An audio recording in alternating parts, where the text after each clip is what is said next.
You're living in a time in history that's of significance. When I was a little bit younger, when I was probably about your age, I had the good or bad fortune of being thrust into that reality on September 11th, 2001. Nobody wanted to be in that moment of history. None of us wanted to wake up that morning and find out that the World Trade Center had been hit by airplanes. Nobody wanted to see the changes of the world, to deal with the facts that were going to come down, Patriot Act, etc., all of these new changes to our lives. And you live in a moment of history like that too. You live in a moment of history right now where perhaps you're the first generation of Americans who have to face the realistic threat of losing your freedom. You are in the middle of an actual cultural revolution driven by neo-Marxist ideologies. You didn't choose this moment of history, but you are in it. So you have to live accordingly. You have to live according to the moment of history that you're in.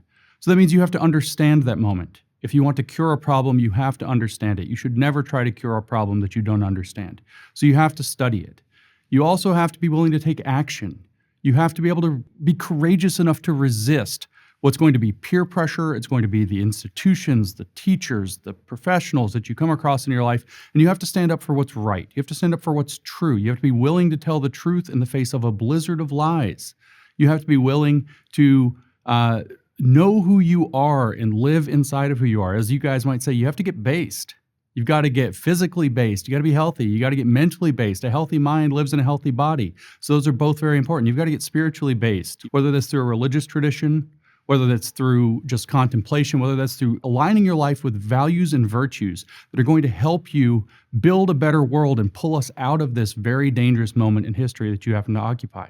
But it's very important that you realize this isn't going to blow over. I think I was the only person last June, when all the looting and rioting were happening, who was saying this isn't going to blow over. It has to be stopped. And it has to be stopped intelligently. It has to be stopped thoughtfully. It has to be stopped with an eye toward values, toward liberty, toward truth, toward excellence, toward taking responsibility and knowing that responsibility is the path out of dependency. We live in a woke cultural revolution right now, and responsibility is the path out of wokeness. So I want you to consider very carefully the moment in history that you live in, the moment in history that you occupy, and how important it is for you to get based. Because if you don't get based, you're going to get washed away. You're going to get swept away with this moment in history, and we're going to lose this moment in history to forces that we don't want to lose it to.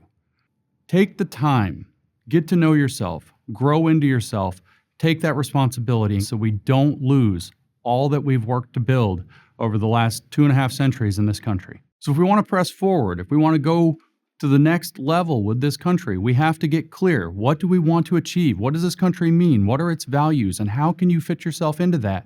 And we have to get together on those values like responsibility, truth, based in reality, and then we can move forward to a better future instead of losing the moment we're in.